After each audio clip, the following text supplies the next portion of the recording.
Welcome to all.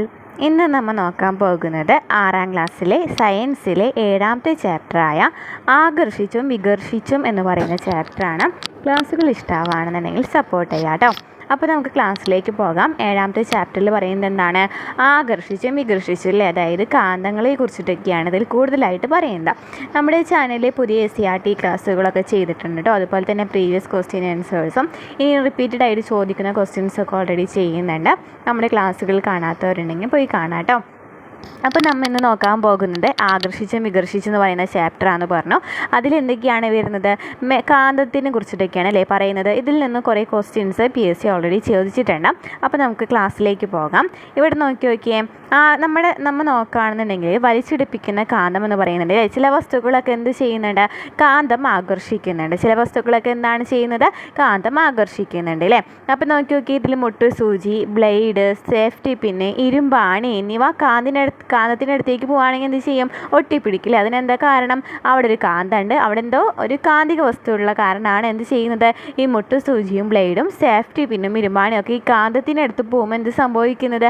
ആകർഷിക്കുന്നത് അല്ലേ, ഒട്ടിപ്പിടിക്കുന്നതിന് കാരണം എന്ന് പറയുന്നത്. അപ്പോൾ നോക്കി ഇവിടെ താഴെ നൽകിയിരിക്കുന്നതിൽ ആകർഷിക്കുന്നതും ആകർഷിക്കാത്തവയും കണ്ടുപിടിക്കാൻ പറഞ്ഞിട്ടുണ്ട് അല്ലേ. നോക്കിയേ എന്തൊക്കെയാണ്? വിജാഗിരി, വിവിധ നാണയങ്ങൾ, സ്ക്രൂ ഡ്രൈവർ ഒക്കെ എന്താണ്? കാന്തം ആകർഷിക്കുന്നവയാണ് അല്ലേ. കോമ്പസ്, അങ്ങനെ ഇരുമ്പ്, സ്റ്റീൽ, അതുപോലെ തന്നെ നിക്കൽ, കൊബാൾട്ട് എന്നീ പദാർത്ഥങ്ങളൊക്കെയാണല്ലോ കാന്തത്തെ ആകർഷിക്കുന്നത്. അപ്പോൾ നോക്കി ഇതിൽ പേനൊക്കെ ആകർഷിക്കില്ല അല്ലേ. പേന, റബ്ബർ എന്നിവ ചില്ലൊന്നും ആകർഷിക്കുന്നില്ല. സ്പൂണൊന്നും ആകർഷിക്കില്ല. പ്ലാസ്റ്റിക് ആകർഷിക്കില്ല. അലുമിനിയം കമ്പി ആകർഷിക്കില്ലേ, ചെമ്പ് കമ്പി ആകർഷിക്കും. അപ്പോൾ അങ്ങനെയൊക്കെയാണ് കാന്തം ആകർഷിക്കുന്നതും ആകർഷിക്കാത്തവയും എന്ന് പറയുന്നത്. നോക്കിയേ കാന്തം ആകർഷിക്കുന്ന വസ്തുക്കൾ ഏത് പദാർത്ഥങ്ങൾ കൊണ്ടായിരിക്കാം നിർമ്മിച്ചിട്ടുണ്ടായിരിക്കുക? നമ്മൾ പറഞ്ഞില്ലേ, നിക്കൽ, കൊബാൾട്ട് എന്നീ ഇതിനൊക്കെ കൊണ്ടൊക്കെ ആയിരിക്കാം. അപ്പോൾ ഇരുമ്പ്, നിക്കൽ, കൊബാൾട്ട്, സ്റ്റീൽ എന്നീ പദാർത്ഥങ്ങളൊക്കെയാണ് വസ്തുക്കൾ എന്നിവയെ കൊണ്ടൊക്കെ ആയിരിക്കും നിർമ്മിച്ചിട്ടുണ്ടായിരിക്കുക അല്ലേ. ഈ കാന്തം ആകർഷിക്കുന്ന വസ്തുക്കളൊക്കെ എന്നീ പദാർത്ഥങ്ങൾ കൊണ്ടായിരിക്കാം ഉണ്ടാക്കിയിട്ടുണ്ടായിരിക്കുന്നത്. അപ്പോൾ നമുക്ക് എന്താണ് ഒരു കാന്തം എന്ന് വെച്ചാൽ എന്താണ്? ഒരു കല്ലാണ് അല്ലേ. ഈ കല്ലെന്ന് പറയുന്നത് ഇരുമ്പ് പോലെയുള്ള ഒരു ഇതിനെ ആകർഷിക്കുകയാണ് ചെയ്യുന്നത്. അപ്പോൾ അതിനെയാണ് നമ്മൾ എന്ത് പറയുന്നത്? കാന്തം എന്ന് പറയുന്നത്. നോക്കി കാന്തം ആകർഷിക്കുന്ന വസ്തുക്കളെയാണ് എന്തെന്ന് വിളിക്കുന്നത്? കാന്തിക വസ്തുക്കൾ അല്ലെങ്കിൽ മാഗ്നറ്റിക് സബ്സ്റ്റൻസസ് എന്ന് വിളിക്കുന്നത്. കാന്തം ആകർഷിക്കുന്ന വസ്തുക്കളെയാണ് കാന്തിക വസ്തുക്കൾ അല്ലെങ്കിൽ മാഗ്നറ്റിക് സബ്സ്റ്റൻസസ് എന്ന് വിളിക്കുന്നത്. എന്നാൽ ആകർഷിക്കാത്തവയാണ് അകാന്തിക വസ്തുക്കൾ എന്ന് പറയുന്നത്. അപ്പോൾ കാന്തം ആകർഷിക്കുന്ന വസ്തുക്കളെ കാന്തിക വസ്തുക്കൾ എന്നും കാന്തം ആകർഷിക്കാത്തവയെ അകാന്തിക വസ്തുക്കൾ എന്നും പറയുന്നു. മാഗ്നറ്റിക് സബ്സ്റ്റൻസ് ഉണ്ട്, നോൺ മാഗ്നറ്റിക് സബ്സ്റ്റൻസ് ഉണ്ട്. ഇരുമ്പ്, നിക്കൽ, കൊബാൾട്ട്, ഉരുക്ക് എന്നിവ കാന്തിക വസ്തുക്കളാണ്. അപ്പോൾ ഏതൊക്കെയാണ് കാന്തിക വസ്തുക്കൾ? ഇരുമ്പ്, നിക്കൽ, കൊബാൾട്ട്, ഉരുക്ക് എന്നിവയൊക്കെ എന്താണ്? കാന്തിക വസ്തുക്കളാണ്. അപ്പോൾ കാന്തം ആകർഷിക്കുന്ന വസ്തുക്കളെയാണ് കാന്തിക വസ്തുക്കൾ എന്ന് പറയുന്നത്, അതായത് മാഗ്നറ്റിക് സബ്സ്റ്റൻസസ് എന്ന് പറയുന്നത്. കാന്തം ആകർഷിക്കാത്ത കാന്തിക വസ്തുക്കളെയാണ് എന്തെന്ന് പറയുന്നത്? നോൺ മാഗ്നറ്റിക് സബ്സ്റ്റൻസസ് എന്ന് പറയുന്നത്. ഇരുമ്പ്, നിക്കൽ, കൊബാൾട്ട്, ഉരുക്ക് എന്നിവയൊക്കെ എന്താണ്? കാന്തിക വസ്തുക്കളാണ്. ഇനി കാന്തം എങ്ങനെയായിരിക്കാം കണ്ടെത്തിയിട്ടുണ്ടായിരിക്കുക? നമുക്ക് ആ കഥയൊന്ന് നോക്കാം അല്ലേ. ഗ്രീക്കുകാരനായ മാഗ്നസ് എന്ന ആട്ടിടയൻ സമീപത്തുള്ള കുന്നിൻ പ്രദേശത്ത് ഒരു വടിയും കുത്തിപ്പിടിച്ച് ആടുകളെ മേച്ചു നടക്കുകയായിരുന്നു.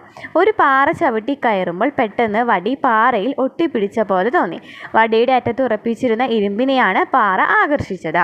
ഇരുമ്പിനെ ആകർഷിക്കാൻ കഴിവുള്ള ലോഡ് സ്റ്റോൺ ആയിരുന്നു. അപ്പോൾ നമുക്ക് ചോദിക്കാം കേട്ടോ, പ്രകൃതിയാലുള്ള കാന്തം എന്ന് പറയുന്നത് എന്താണ്?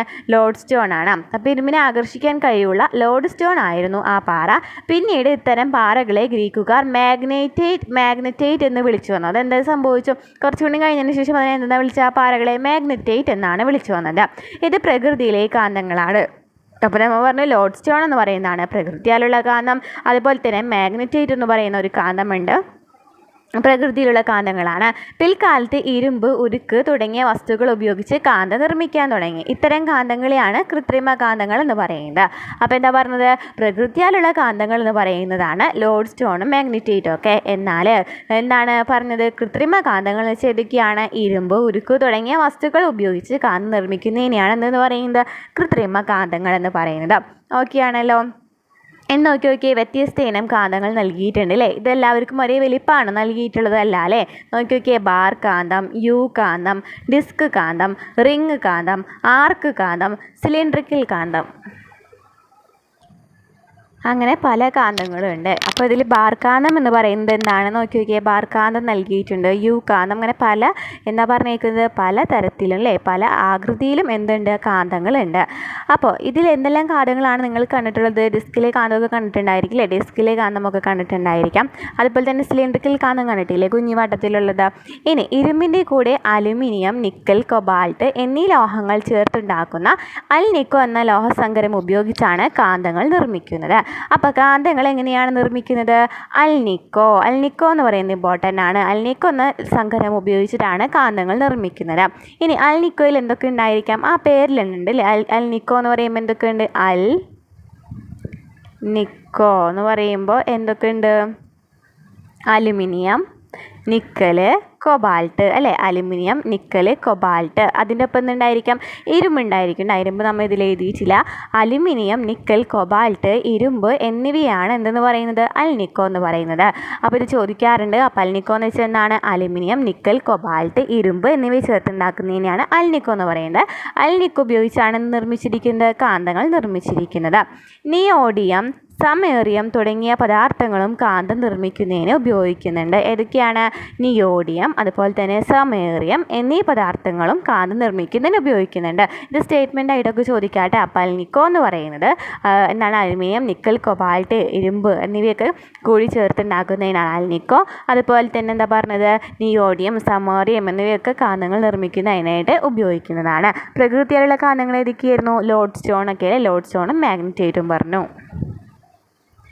അപ്പം നോക്കിയേ ഈ പിക്ചർ നൽകിയിട്ടുണ്ട് അല്ലേ? നമ്മൾക്ക് സുപരിചിതമായിട്ടുള്ള കുറച്ച് കാന്തങ്ങൾ ഉപയോഗിക്കുന്ന സ്ഥലങ്ങളാണ് അല്ലേ? T V, radio, mike set എന്നിവയൊക്കെ നോക്കിയേ. T V, radio, mike set അല്ലെങ്കിൽ പബ്ലിക് അഡ്രസ് സിസ്റ്റം തുടങ്ങിയവയിൽ ശബ്ദം പുറപ്പെടുവിക്കുന്ന എന്താണ്? സ്പീക്കറുകളാണ്.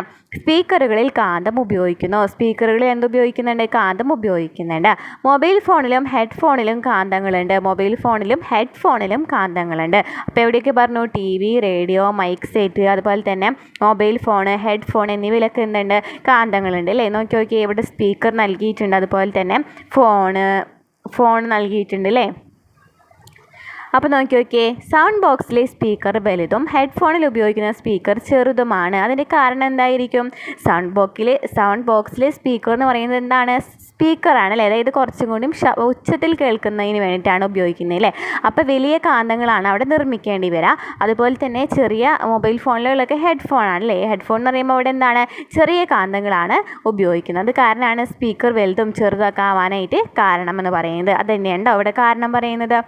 ഒരാൾ സംസാരിക്കുന്നത് കൂടുതൽ ആളുകളെ കേൾപ്പിക്കാൻ ഏത് സ്പീക്കർ ആയിരിക്കും അനുയോജ്യം എന്ന് പറയുന്നത്? ഏതായിരിക്കും? ലൗഡ് സ്പീക്കർ ആയിരിക്കും അല്ലേ? ലൗഡ് സ്പീക്കറാണ് ഏറ്റവും കൂടുതൽ ആൾക്കാരെ കേൾക്കുന്നതിന് വേണ്ടി ഉപയോഗിക്കുന്നത്. ഇനി കാന്തങ്ങളുടെ വ്യത്യസ്ത ആകൃതി എന്തിനാണ് ചോദിച്ചിട്ടുണ്ടല്ലോ? കാന്തങ്ങളുടെ വ്യത്യസ്ത ആകൃതി എന്തിനാണ്? അതായത് ഓരോ വസ്തുക്കളിലും ഓരോന്നിനും ഓരോ ആകൃതി ഉണ്ടായിരിക്കും. ആ ആകൃതിക്ക് അനുസരിച്ച് വേണമല്ലോ കാന്തങ്ങൾ നിർമ്മിക്കുന്നതിനായിട്ട്. അത് കാരണമാണ് എന്ത് സംഭവിക്കുന്നത്? കാന്തങ്ങൾക്ക് വ്യത്യസ്ത ആകൃതി നൽകിയിരിക്കുന്നത്. ഒരു മിനി മോട്ടർ നൽകിയിട്ടുണ്ടല്ലേ? ഈ മിനി മോട്ടറിൻ്റെ ആകൃതിയിലും വലിപ്പത്തിലും കണ്ട വ്യത്യാസം കാണുന്നത് എന്ത് കാരണമായിരിക്കാം? അതിനനുസരിച്ചിട്ട് വേണ്ടിയിട്ടുള്ള എന്തായിരിക്കണം? കാന്തമായിരിക്കണം. ഏത് ഉപകരണമാണോ അതിനനുസരിച്ച് വേണ്ടിയിട്ടുള്ള കാന്തമായിരിക്കണം ഉപയോഗിക്കേണ്ടത്. അപ്പോൾ ഉപകരണത്തിൻ്റെ പ്രത്യേകതകൾ അനുസരിച്ച് അതിലുപയോഗിക്കുന്ന കാന്തത്തിൻ്റെ ആകൃതിയിലും വലിപ്പവും വ്യത്യാസപ്പെട്ടിരിക്കും അല്ലേ? ഉപകരണത്തിൻ്റെ പ്രത്യേകതകൾക്കനുസരിച്ച് അതിലുപയോഗിക്കുന്ന കാന്തത്തിൻ്റെ ആകൃതിയും വലിപ്പവും വ്യത്യാസപ്പെട്ടിരിക്കും. മിനി മോട്ടോറിൻ്റെ പ്രവർത്തനത്തിന് ചാപ്പ, ആർക്ക് രൂപത്തിലുള്ള കാന്തങ്ങളോ റിംഗ് ട്യൂബോ കാന്തങ്ങളാണ് യോജിക്കുക. അപ്പോൾ എന്താ പറഞ്ഞത്? മിനി മോട്ടറിൻ്റെ പ്രവർത്തനത്തിനാണെങ്കിൽ ഏത് തരത്തിലുള്ള കാന്തങ്ങളായിരിക്കണം? ആർക്ക് അല്ലെങ്കിൽ റിംഗ് ട്യൂബ് അല്ലേ? അതായത് ചാപ്പ എന്നൊക്കെ പറയാം. അങ്ങനത്തെ രൂപങ്ങളിലുള്ള കാന്തങ്ങളായിരിക്കണം ഉപയോഗിക്കേണ്ടത്. ഇനി കാന്തം ആകർഷിക്കുമ്പോൾ എന്ന് പറഞ്ഞിട്ടുണ്ട്. ഇരുമ്പുപൊടി ശേഖരിക്കാനായിട്ട് പറഞ്ഞിട്ടുണ്ട്. നമ്മൾ മുറ്റത്ത് നിന്ന് ഇരുമ്പുപൊടി നമ്മൾ പണ്ടൊക്കെ ഓൾറെഡി ചെയ്തിട്ടുണ്ടായിരിക്കുമല്ലോ അല്ലേ? നമ്മൾ മണ്ണൊക്കെ ഒരു പേപ്പറിൽ എടുത്തിട്ട് ഒരു കാന്തം വെച്ച് ആകർഷിക്കുക. അങ്ങനെ കാന്തം വെച്ച് ആകർഷിക്കുകയാണെന്നുണ്ടെങ്കിൽ ഏത് ഭാഗത്തായിരിക്കും കാന്തം കൂടുതലായിട്ട് ഒട്ടിപ്പിടിക്കുന്നത്? ധ്രുവങ്ങളിലായിരിക്കും അല്ലേ? സൈഡ് വശത്തായിരിക്കും കൂടുതലായിട്ട് എന്ത് സംഭവിക്കുന്നത്? കാന്തം ഒട്ടിപ്പിടിക്കുന്നത്. എന്നാൽ മധ്യഭാഗത്താണെന്നുണ്ടെങ്കിൽ കാന്തം ഭയങ്കര ഒട്ടിപ്പിടിക്കില്ല അല്ലേ? ഒന്നില്ലെങ്കിൽ ചെറുതായിട്ട് എങ്ങാനൊരു തരിയൊക്കെ ഒട്ടിപ്പിടിക്കുകയുള്ളൂ. അതിന് കാരണം എന്തായിരിക്കും എന്നാണ് കേട്ടോ ഇവിടെ പറയുന്നത്. അപ്പോൾ നോക്കിയേ, മുറ്റത്ത് നിന്ന് ഇരുമ്പ് പൊടി ശേഖരിക്കുകയാണ്. അതിൽ നിന്ന് കാന്തം ആകർഷിക്കുന്ന വസ്തുക്കൾ മണ്ണിലുണ്ടെന്ന് നമുക്ക് മനസ്സിലാവാണ് അല്ലേ. കാന്തത്തിൽ പറ്റി പിടിച്ച് ഇരുമ്പ് പൊടി നീക്കം ചെയ്യാൻ പ്രയാസമാണ്. അതുകൊണ്ടാണ് ഇരുമ്പ് പൊടി ശേഖരിക്കുമ്പോൾ കാന്തം പൊതിഞ്ഞ് ഉപയോഗിക്കണമെന്ന് പറയുന്നത്. കാന്തത്തുമ്മൽ ഡയറക്റ്റായിട്ട് നമ്മൾ ചെയ്തിട്ടുണ്ടാവില്ലേ ചെറുപ്പത്തിലൊക്കെ. കാന്തത്തുമ്മൽ ഡയറക്റ്റായിട്ട് ഈ മണൽത്തരിയൊക്കെ ഒറ്റുപിടിക്കുകയാണെന്നുണ്ടെങ്കിൽ ഭയങ്കര പ്രയാസമാണല്ലേ അത് നീക്കാനായിട്ട്. എന്നാൽ നമ്മൾ അതുമ്പോൾ ഒരു കടലാസ് പൊതിഞ്ഞിട്ടാണ് ആക്കുന്നതെങ്കിലോ നല്ല എളുപ്പമായിരിക്കും അല്ലേ.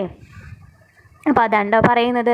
കാന്തത്തിൻ്റെ ഏത് ഭാഗത്തായിരിക്കും? എല്ലാ ഭാഗത്തും ഒരുപോലെയാണോ ഇരുമ്പ് പൊടി പറ്റി പിടിച്ചിരിക്കുന്നത്? അല്ല അല്ലേ, സൈഡ് വശത്തായിരിക്കും നന്നായിട്ട് കൂടുതലായിട്ട് പറ്റി പിടിച്ചിരിക്കുന്നത്. ഏത് ഭാഗത്താണ് കൂടുതൽ പറ്റി പിടിച്ചിരിക്കുന്നതെന്ന് പറഞ്ഞു. ഏത് ഭാഗത്താണ് കുറവ്? മധ്യഭാഗത്തായിരിക്കും അല്ലേ. കാന്തത്തിൻ്റെ ശക്തി കൂടുതൽ അനുഭവപ്പെടുന്ന അഗ്രഭാഗങ്ങളെയാണ് കാന്തിക ധ്രുവങ്ങൾ എന്ന് പറയുന്നത്. അപ്പോൾ നമുക്ക് അവിടെ മനസ്സിലായി സൈഡ് ഭാഗത്താണ്, അതായത് ധ്രുവവശങ്ങളിലാണ് കൂടുതലായിട്ട് കാന്തത്തിൻ്റെ സ്വഭാവമുള്ളത്. അതിനെയാണ് കാന്തത്തിൻ്റെ ശക്തി കൂടുതലായിട്ട് അനുഭവപ്പെടുന്നത് അഗ്രഭാഗങ്ങളിലാണ്. അതിനെയാണ് എന്ന് പറയുന്നത് കാന്തിക ധ്രുവങ്ങൾ എന്ന് പറയുന്നത്. ഓക്കെ ആണല്ലോ. ഇനി നോക്കിയേ, കാന്തങ്ങളെ കുറിച്ച് പറയുകയാണെന്നുണ്ടെങ്കിൽ നമ്മൾ നോക്കിയേ, ഒരു കാന്തം നമ്മൾ ജസ്റ്റ് ഒന്ന് വെറുതെ തൂക്കിയിട്ടാണെന്നുണ്ടെങ്കിൽ ആ കാന്തം എങ്ങോട്ടായിരിക്കും നിൽക്കുക? തെക്ക് വടക്ക് ദിശയിലേക്കായിരിക്കും അല്ലേ. ഒരേ ദിശയിൽ തന്നെയായിരിക്കും നിൽക്കുക. അത് ഏത് വശമായിരിക്കും? ഏത് ദിശയായിരിക്കും? തെക്ക് വടക്ക് ദിശയിലായിരിക്കും നിൽക്കുന്നത്. അതുപോലെ തന്നെ എന്താ എസ്സും എന്നൊക്കെ പറഞ്ഞിട്ടുണ്ടായിരിക്കില്ലേ. ഓരോ ധ്രുവങ്ങൾ നോക്കിയേ, ഇവിടെ എസ് എന്നും അതുപോലെ തന്നെ ഇവിടെ എൻ എന്നൊക്കെ പറഞ്ഞ് അടയാളപ്പെടുത്തിയിട്ടുണ്ടായിരിക്കാം.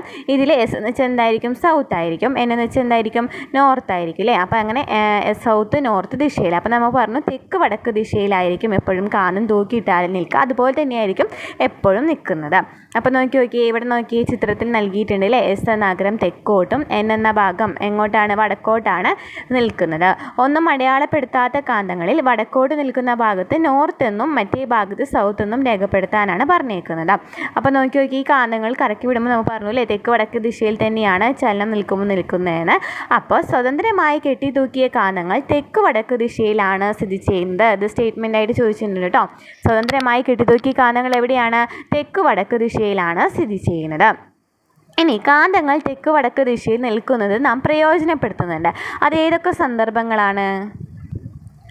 കപ്പൽ യാത്രക്കാർക്ക് ദിശ മനസ്സിലാക്കുന്നതിന്, കാടിനുള്ളിൽ ദിശ മനസ്സിലാക്കുന്നതിനൊക്കെ എന്ത് ഉപയോഗിക്കുന്നുണ്ട്? അതുപോലെ തന്നെ നമ്മൾ വണ്ടിയിലൊക്കെ പോവുകയാണെന്നുണ്ടെങ്കിൽ ദിശ മനസ്സിലാക്കുന്നതിനൊക്കെ എന്ത് ഉപയോഗിക്കുന്നുണ്ടെന്നാണ് പറയുന്നത്?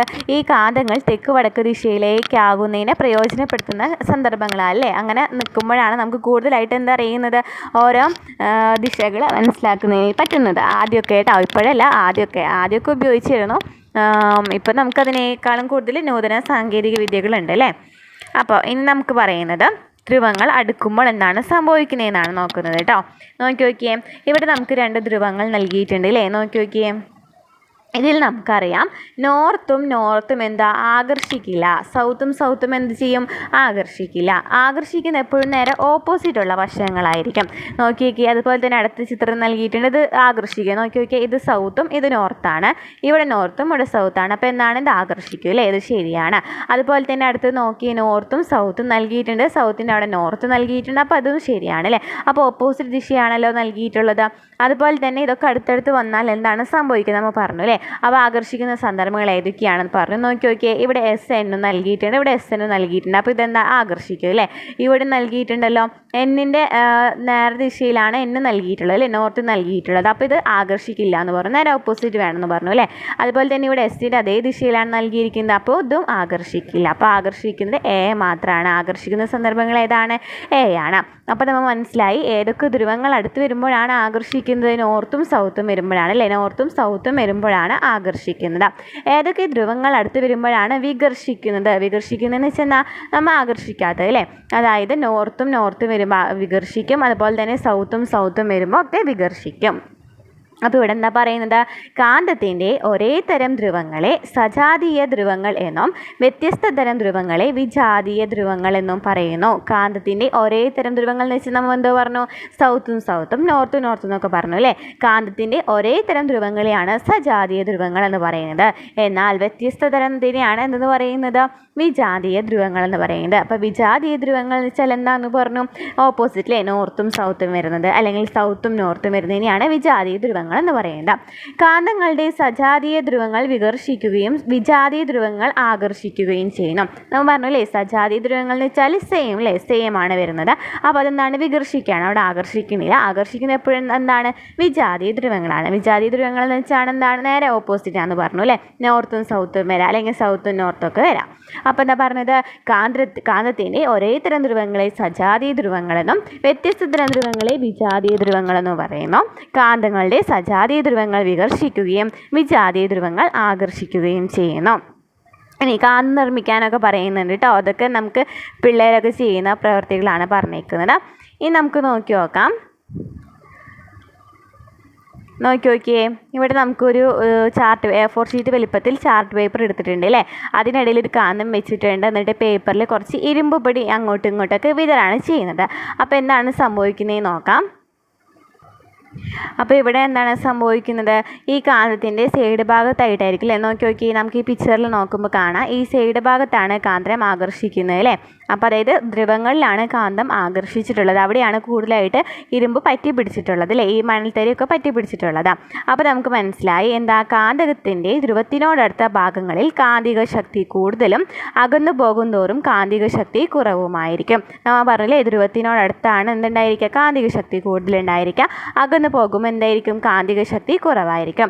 കാന്തത്തിന് ചുറ്റും കാന്തിക ശക്തി അനുഭവപ്പെടുന്ന മേഖലയെയാണ് കാന്തിക മണ്ഡലം അല്ലെങ്കിൽ മാഗ്നറ്റിക് ഫീൽഡ് എന്ന് പറയുന്നത്. അതായത് എന്താ പറഞ്ഞത്, കാന്തത്തിന് ചുറ്റും കാന്തിക ശക്തി അനുഭവപ്പെടുന്ന മേഖലയെയാണ് എന്തെന്ന് പറയുന്നത്, കാന്തിക മണ്ഡലം എന്ന് പറയുന്നത്. അപ്പോൾ കാന്തത്തിൻ്റെ ധ്രുവത്തിനോടടുത്ത ഭാഗങ്ങളിൽ കാന്തിക ശക്തി കൂടുതലും അകന്നു പോകുന്തോറും കാന്തിക ശക്തി കുറവുമായിരിക്കും. കാന്തത്തിന് ചുറ്റും കാന്തിക ശക്തി അനുഭവപ്പെടുന്ന മേഖലയെ എന്തെന്ന് പറയും, കാന്തിക മണ്ഡലം എന്ന് പറയും. എല്ലാ കാന്തങ്ങൾക്കും ആകർഷണ ശക്തി ഒരുപോലെയാണോ? അല്ല അല്ലേ, എല്ലാ കാന്തങ്ങൾക്കും ആകർഷണ ശക്തി ഒരുപോലെയല്ല. യു കാന്തം ഉപയോഗിക്കും എന്തായിരിക്കും, കൂടുതൽ ആകർഷണ ശക്തി ആയിരിക്കും ഉണ്ടായിരിക്കാം മറ്റേത് വെച്ച് നോക്കുകയാണെന്നുണ്ടെങ്കിൽ കേട്ടോ. മാഗ്നറ്റൈറ്റൊക്കെ വെച്ച് കമ്പയർ ചെയ്യുകയാണെന്നുണ്ടെങ്കിൽ യു കാന്തത്തിനായിരിക്കും കൂടുതലായിട്ട് ആകർഷണ ശക്തി ഉണ്ടായിരിക്കുക. പിന്നെ കാന്തങ്ങൾ ശേഖരിക്കുവാനും അതുപോലെ തന്നെ കളിപ്പാട്ടം നിർമ്മിക്കുവാനൊക്കെ പറയുന്നുണ്ട്. ഇത്രയൊക്കെയാണ് ഈ ചാപ്റ്ററിൽ പറയുന്നത്.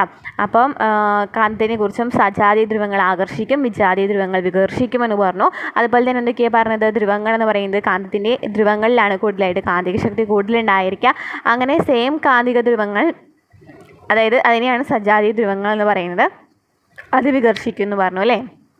പിന്നെ എന്താ പറഞ്ഞത് എന്താ, നോർത്തൊക്കെ വരികയാണെന്നുണ്ടെങ്കിൽ അതെന്താണ്, വിജാതീയ ധ്രുവങ്ങളാണ്, ആകർഷിക്കാത്തവയാണ്. അതുപോലെ തന്നെ ഒരു കാന്തം ഒരു വെറുതെ ഒന്ന് തൂക്കിയിടുകയാണെന്നുണ്ടെങ്കിൽ തെക്ക് വടക്ക് ദിശയിലായിരിക്കും അത് ചലിക്കുന്നതെന്ന് പറഞ്ഞു, ഉണ്ടായിരിക്കാമെന്ന് പറഞ്ഞു. അത് കുറേ സന്ദർഭങ്ങളിലൊക്കെ നമ്മൾ ഉപയോഗിക്കുന്നുണ്ടെന്ന് പറഞ്ഞു. ഇത്രയൊക്കെയാണ് ഈ ചാപ്റ്ററിൽ പറയുന്നത്. നമ്മുടെ ക്ലാസ്സുകൾ ഇഷ്ടമാണെന്നുണ്ടെങ്കിൽ സപ്പോർട്ട് ചെയ്യാം കേട്ടോ.